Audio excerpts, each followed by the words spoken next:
चरक पूर्वार्ध ज्वर निदान पार्ट 3। इसमें हम देखेंगे कि जितने भी ज्वर के भेद बताए गए हैं उनमें से स्पेशली जैसे वातिक ज्वर है या पैत्तिक ज्वर है या कफज ज्वर का क्या निदान एवं लक्षण होता है और जिसके आधार पर हम उसे डायग्नोज कर सकते हैं कि इसमें विशेष रूप से कौन सा दोष कुपित हुआ है। सबसे पहले हम देखेंगे वातिक ज्वर के निदान। वृक्ष लघु शीत वमन विरेचन आस्थापन शिरोविरेचन अतियोग व्यायाम वेग संधारण अनशन अभिघात व्यवाय उद्वेग शोक शोणित अतिशेक जागरण विषम शरीर न्यासेभ्यो अतिसेवितेभ्यो वायु प्रकोपम आपद्यते। आचार्य ये बता रहे हैं कि जो भी व्यक्ति स्पेशली वृक्ष लघु शीत आहार विहार या फिर वमन विरेचन या जो आस्थापन वस्ती है या शिरोविरेचन नस्य है इनका अतियोग यदि होता है या फिर व्यायाम का अतियोग, वेग संधारण मतलब मलमूत्र आदि वेगों का धारण करना या रोकना, अत्यधिक उपवास की वजह से या चोट लगने से, व्यवाय करने से और चित्त में व्याकुलता के बढ़ने से, शोक और रक्तमुक्षण की अतिमात्रा में करने से, रात्रि जागरण करने से और शरीर को विषम रूप से रखने से वात कुपित होता है और इनकी वजह से ये जो कुपित वायु है वह अमाशय में जाकर के ऊष्मा से मिलकर के आहार पक जाने से बने हुए आहार रस नामक धातु से मिलकर शरीर की अग्नि को नष्ट करके पक्ति स्थान से निकल करके पूरे शरीर में फैल करके वातिक ज्वर की उत्पत्ति करता है। तो इसके लक्षणों को देखेंगे। लक्षणों में आचार्य ने बताया है दशेमानि लिंगानि भवन्ति तथा विषमारंभ विसर्गित्वम, अर्थात ये जो वातिक ज्वर होता है वह विसर्गी यानी उसके प्रारंभ यानी अनियत वेग का ये होगा। कब ये उत्पन्न होगा, कब ये एग्रावेट होगा, इसका समय जो है वो अनियत होता है। सेकेंड पॉइंट में बोला है ऊष्मणो वैषम्यम, अर्थात जो शरीर का ताप है वह कभी घटते रह जाएगा कभी बढ़ते जाएगा। ज्वर का तीव्र होना या कभी हल्का होना ये लक्षण मिलेगा। फिर बोला गया है जरणहांते दिवशांते निशांते घरमांते वा, स्पेशली यह जो ज्वर होता है वातिक ज्वर वह भोजन के पचने के बाद तो जरणहांते शब्द आया है उसके लिए, दिवशांते अर्थात रात्रि के अंत में और वर्षा ऋतु इन समय ज्वर का वेग बढ़ जाया करता है। उसके बाद आचार्य ने बताया है ज्वरस्य आगमनम अभिवृद्धि वा, दैट मीन्स इन ड्यूरेशन में वातिक ज्वर का वेग जो है वो बढ़ जाया करता है। विशेषण परुष अरुण वर्णत्वम नखनयन वदन मूत्रपुरीषत्वम पुरीषत्वचाम अत्यर्थम क्लिप्ति भावश्च, दैट मीन्स विशेषतः नख है, नेत्र का मुखमंडल है, मूत्र है, मल है, त्वचा है, इन सभी में रुक्षता आ जाएगी। अरुण वर्ण का हो जाता है शरीर, मलमूत्र में भी रुकावट उत्पन्न होगी तथा भिन्न भिन्न अंगों में अनेक प्रकार से चल या अचल वेदना का अनुभव होता है। जैसे एग्जाम्पल दिया हुआ है अनेक विधम चल अचलश्च वेदना तेषा अंग अवयवानां तद्यथा पादयोः सुप्तताः पिण्डकयोः द्वेष्टनं जानुनो केवलानां च संधिनां विश्लेषणम, दैट मीन्स दोनों पैरों में शून्यता का अनुभव होगा। वातिक ज्वर होने पर पिंडलिकाओं में ऐंठन होगी, जानों की संधि या पूरे शरीर की संधि में विश्लेषण उत्पन्न होता है।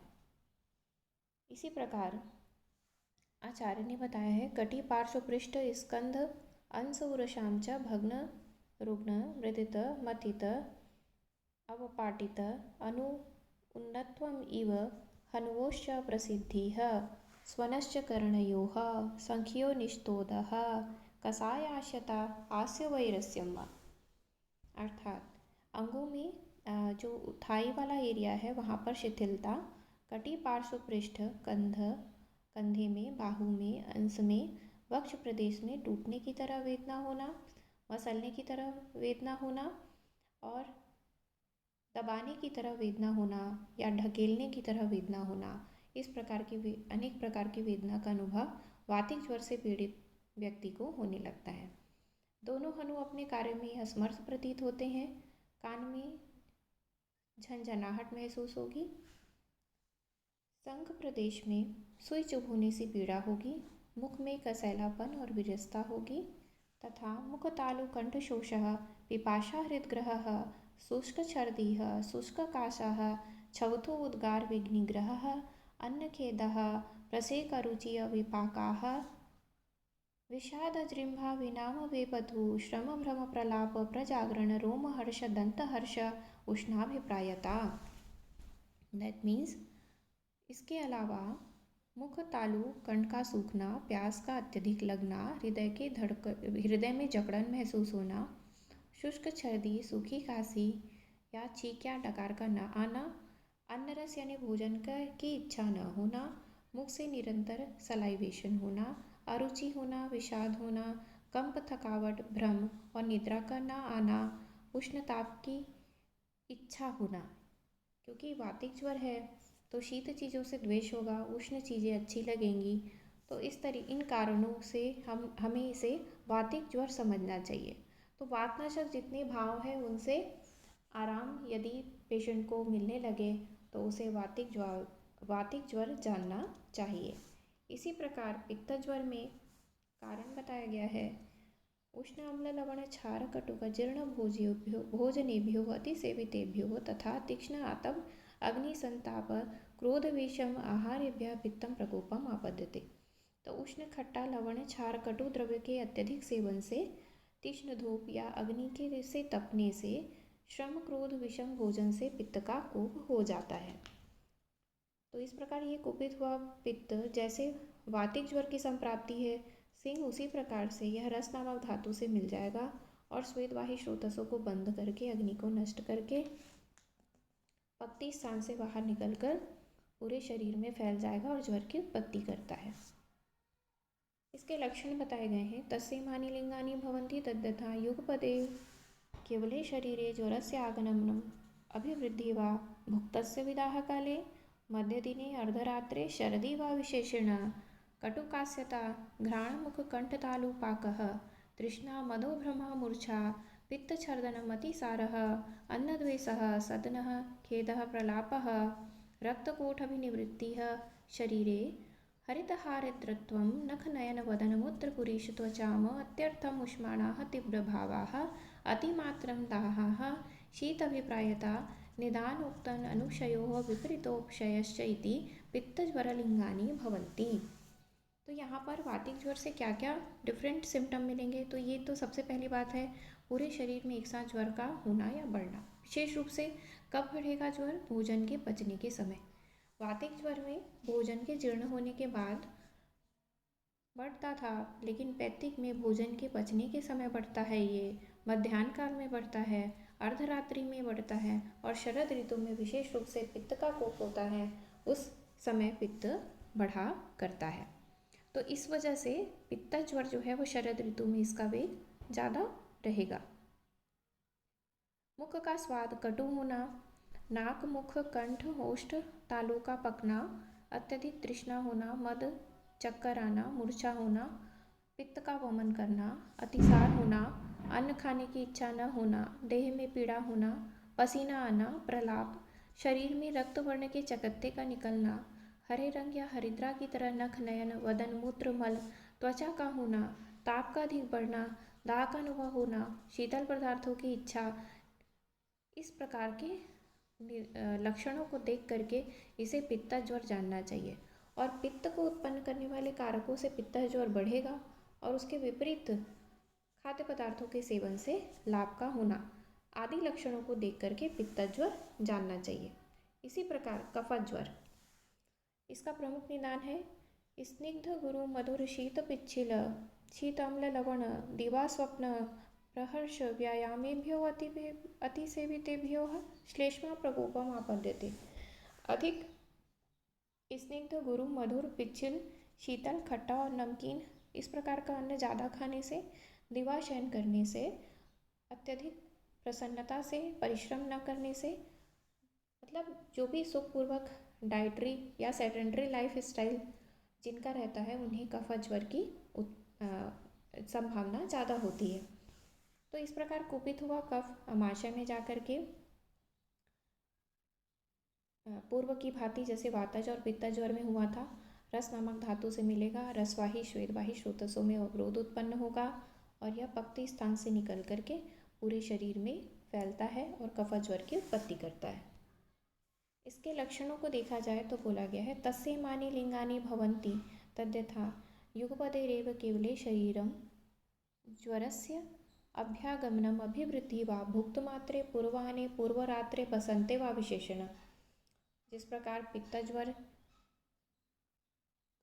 भोजन के पाक काल में, मध्य दिन में, अर्धरात्रि में, शरद ऋतु में कुपित हो रहा था, उसी प्रकार या उसका वेग ज़्यादा मिल रहा था, उसी प्रकार कफ ज्वर का वेग जो है वो खाना खाने के तुरंत बाद, भुक्त मात्रे में, पूर्वाह्ने अर्थात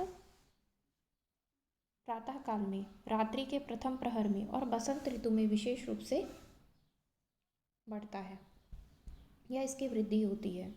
उसके अलावा गुरुगात्रत्वम, अनन्नाभिलाषा, श्लेष्म प्रशेकः, मुखमाधुर्य, हृल्लास, हृदयोपलेपः, स्तिमित, छर्दी, मृदुअग्निता, निद्राधिक्य, स्तंभ, तंद्रा, कास, श्वास प्रतीक्षाय, शैत्यं श्वेत्यं च, नख नयन वदन मूत्रपुरीश, त्वचाम अत्यर्थं शीतपीडिका, वृषमं अंगेभ्यः उत्तिष्ठन्ति, उष्णाभिप्रायता।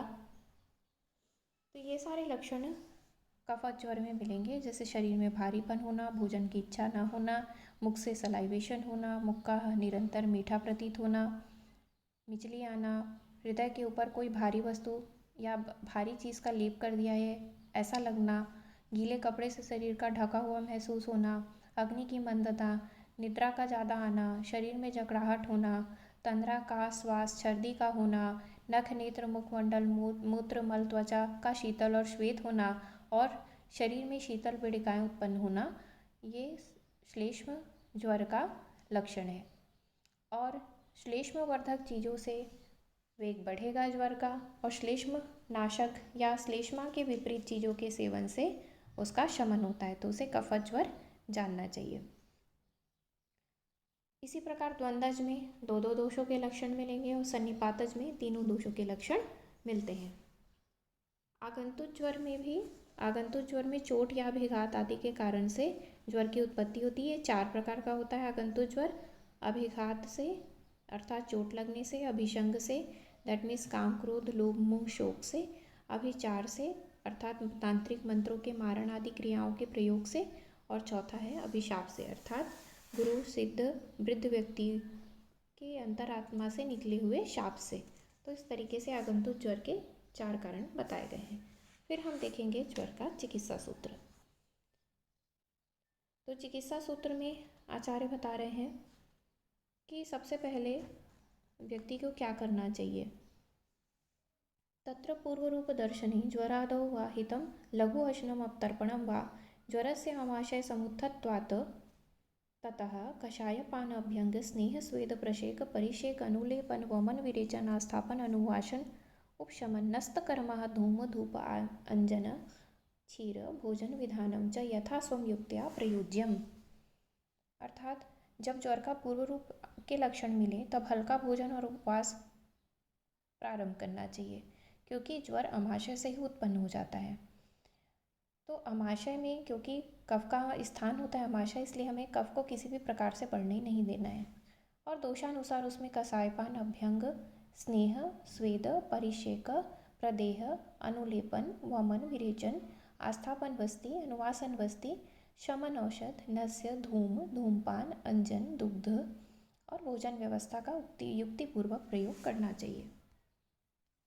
जब ज्वर जीर्ण हो जाए तब क्या करना चाहिए। जीर्णज्वरेषु तु सर्वेषु सर्पीपानं प्रशस्यते, यथा स्व औषध सिद्धं सर्पी ही स्नेहाद् वातं शमयति, संस्कारात् कफं शैत्यात् पित्तम् उष्माणं, तस्मात् जीर्णज्वरेषु सर्वेषु सर्पीहितम् उदकं निवाग्निप्लुष्टेषु द्रव्येषु इति। तो दोषानुसार औषध से पकाए हुए घृत आदि का प्रयोग सभी ज्वर में करना चाहिए। तो औषध सिद्ध घृत का प्रयोग बताया है, क्योंकि घृत स्नेह होने के कारण वात को शमन करता है, संस्कार से कफ को नष्ट करता है और शीत होने से पित्त की ऊष्मा को भी शांत करता है। जिस प्रकार अग्नि से जले हुए द्रव्यों को जल सेचन से लाभ होता है, वैसे ही सभी प्रकार के जीर्ण ज्वर में आपका जो घृत है वो लाभकारी होता है। इसलिए विविध औषध सिद्ध घृत का प्रयोग अवश्य करना चाहिए। तो इस प्रकार आचार्य ने आगे भी बताया है कि घृत स्नेह होने के कारण वात को शांत करता है, शीत होने से पित्त को नष्ट करता है और अपने तुल्य गुण वाले कफ दोष को संस्कार के द्वारा नष्ट करता है। तो जैसा घृत संस्कार का अनुवर्तन करता है, वैसा संस्कारों का अनुवर्तन और कोई नहीं करता, इसलिए सभी स्नेहों में घृत को उत्तम माना गया है। तो इस प्रकार आचार्य ने ज्वर के निदान, उसकी संप्राप्ति, पूर्व रूप, लक्षण, उपशय और उसकी चिकित्सा का स्पष्ट वर्णन निदान स्थान में किया है।